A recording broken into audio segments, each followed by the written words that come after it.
Vega Jewelers, a luxury bridal jewelry exhibition and sale 22nd and 23rd November, Fortune Kansas Hotel, Tata Nagar, Tirupati.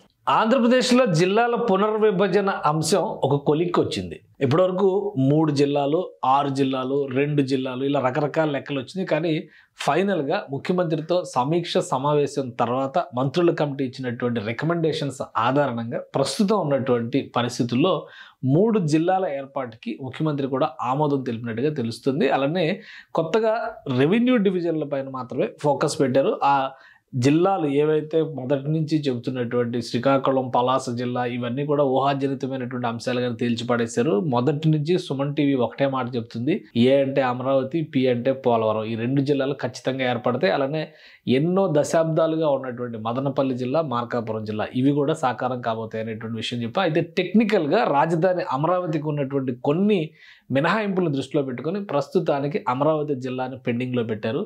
Polavaram జిల్లా, మదనపల్లి జిల్లా, మార్కాపురం జిల్లా ఏర్పడడానికి మాత్రం ప్రణాళికను సిద్ధం చేస్తున్నట్టుగా సమాచారం ఉంది. తాజాగా దానికి సంబంధించి మన దగ్గర ఉన్నటువంటి వివరాలు ఒకసారి షేర్ చేసుకునే ప్రయత్నం చేద్దాం. ఆంధ్రప్రదేశ్లో ప్రస్తుతం 26 జిల్లాల సమాహారంగా ఆంధ్రప్రదేశ్ ఉంది. ఇది ఒకరు శాస్త్రీయంగా విభజించామంటారు, ఒకరు అశాస్త్రీయంగా విభజించామంటారు. ఏది చూసినా కానీ కొంత గందరగోళం జరిగిందనేటువంటి మాట మాత్రం క్లియర్గా అర్థమవుతుంది. ఎందుకంటే పార్లమెంటు నియోజకవర్గాల ఆధారంగా గత ప్రభుత్వం విభజన చేసింది. ఆ గందరగోళానికి ప్రధానమైనటువంటి ప్రత్యక్ష సాక్షి ఏదైనా ఉందంటే అల్లూరు సీతారామరాజు జిల్లా.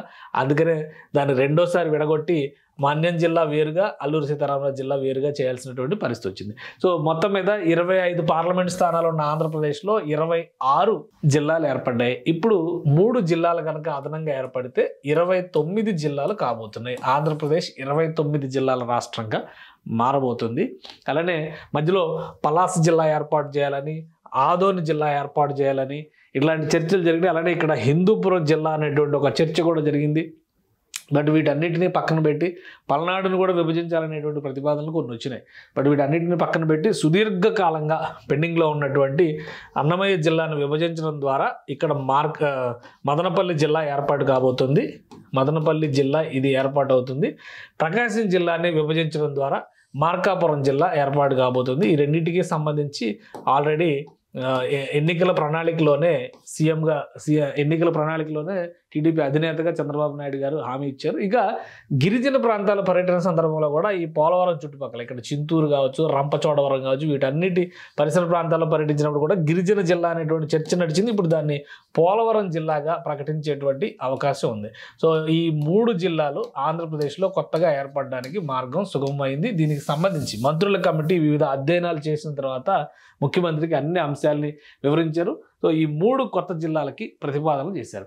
కొత్త జిల్లాల్లో Markapuram, Madanapalle long pending demands. ఇవి ఎప్పుడో ఉమ్మడి ఆంధ్రప్రదేశ్లో కూడా మంచిర్యాల జిల్లా, వికారాబాద్ జిల్లా, అలానే మదనపల్లి జిల్లా, మార్కాపురం జిల్లా ఈ 4 జిల్లాల గురించి చర్చ జరుగుతూనే ఉండేది. కోనసీమ జిల్లా గురించి కూడా చర్చ జరుగుతుంది. కోనసీమ జిల్లా మొన్న పార్లమెంట్ నియోజకవర్గాల ఆధారంగా చేసినటువంటి విభజనలో కోనసీమ జిల్లా ఆవిర్భవించినట్టే.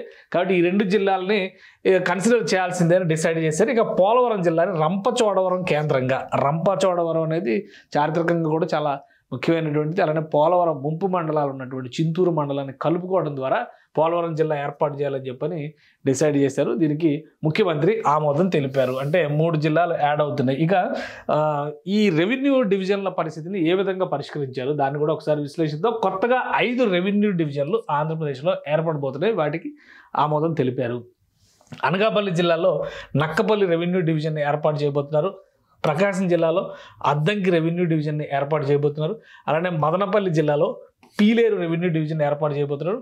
నంద్యాల జిల్లాలో బనగాలపల్లి రెవెన్యూ డివిజన్ని ఏర్పాటు చేయబోతున్నారు. సత్యసాయి జిల్లాలో మడకసిర రెవెన్యూ డివిజన్ని ఏర్పాటు చేయబోతున్నారు. ఇవి మొత్తం 5 రెవెన్యూ డివిజన్లు కొత్తగా ఏర్పడుతున్నాయి. వీటితో పాటు మరొక కీలకమైన నిర్ణయం కూడా ఈ కమిటీ ఆధ్వర్యంలో తీసుకున్నారు. కొత్తగా ఒక మండలాన్ని ఏర్పాటు చేయబోతున్నారు. ఆదోని మండలం రాష్ట్రంలోనే అతిపెద్ద మండలం అనేటువంటి అభిప్రాయం ఉంది. దాన్ని అందుకనే ఆదోని జిల్లాని ఏర్పాటు చేయాలనేటువంటి డిమాండ్ వచ్చింది. అయితే అక్కడ కొత్త మండలాన్ని, పెద్ద హరివనం అనేటువంటి మండలాన్ని ఏర్పాటు చేయాలని చెప్పని డిసైడ్ చేశారు. సో ఈ ప్రతిపాదనలు అన్నిటికీ కూడా ఆల్మోస్ట్ క్లారిటీ ఇచ్చేశారు. ముఖ్యమంత్రి గారు కూడా ఆమోదం తెలిపారు. ఈ నెలలో దీనికి సంబంధించినటువంటి ప్రొసీజర్ను మొదలుపెట్టి డిసెంబర్ నెలలో గెజిట్ ఇవ్వడం ద్వారా, రాష్ట్ర గెజిట్ ఇవ్వడం ద్వారా జనవరి 26 నుంచి కొత్త జిల్లాల ఎగ్జిస్టెన్స్లోకి వచ్చేలాగా ఒక ప్రణాళికను రాష్ట్ర ప్రభుత్వం నిర్ణయం తీసుకుంది. సో అందులో భాగంగానే ఈ ప్రతిపాదనలకి ముఖ్యమంత్రి ఆమోదం తెలిపారు కాబట్టి నెక్స్ట్ లెవెల్లో జరగాల్సినటువంటి అడ్మినిస్ట్రేటివ్ ప్రొసీజర్ పైన రాష్ట్ర ప్రభుత్వం దృష్టి పెట్టబోతున్నట్టుగా తెలుస్తుంది. సో ఫైనల్గా ఆంధ్రప్రదేశ్లో కొత్తగా ఒక మండలం, 5 రెవెన్యూ డివిజన్లు, కొత్తగా 3 జిల్లాలు ఏర్పాటు కాబోతున్నాయి. సో ఆంధ్రప్రదేశ్ నైసర్గిక స్వరూపం పరంగా చూస్తే కనుక ఇక్కడ మదనపల్లి జిల్లా ఏర్పడుతుంది, ఇక్కడ మార్కాపురం జిల్లా ఏర్పడుతుంది, ఇక్కడ పోలవరం జిల్లా ఏర్పడుతుంది. సో ఇది మరి ఒక 3 జిల్లాలు యాడ్ అవుతున్నాయి ఆంధ్రప్రదేశ్లో. 33 అనుకున్నారు, 34 అనుకున్నారు. అలానే రేపు మళ్ళీ జనాభా లెక్కల తర్వాత నియోజకవర్గాల పునర్విభజన అనేటువంటి ప్రక్రియ ఉంది. అప్పుడు ఏ మార్పులు రాబోతున్నాయి, దీని ఆధారంగా కూడా కొన్ని నైసర్గిక స్వరూపంలో మార్పులు వచ్చేటువంటి అవకాశం ఉంటుంది. కాబట్టి ప్రస్తుతానికి ఈ అంశాలను మాత్రమే దృష్టిలో పెట్టుకుని రాష్ట్రంలో పునర్వ్యవస్థీకరణ జరపాల్సినటువంటి అవసరం ఉందని చెప్పని మంత్రుల కమిటీ అభిప్రాయపడింది. ముఖ్యమంత్రి కూడా ఈ వాదనలన్నీ విన్న తర్వాత తన అభిప్రాయం తెలిపారు. సో 3 జిల్లాలు ఏర్పడడానికి ఆమోద ముద్ర వేశారు.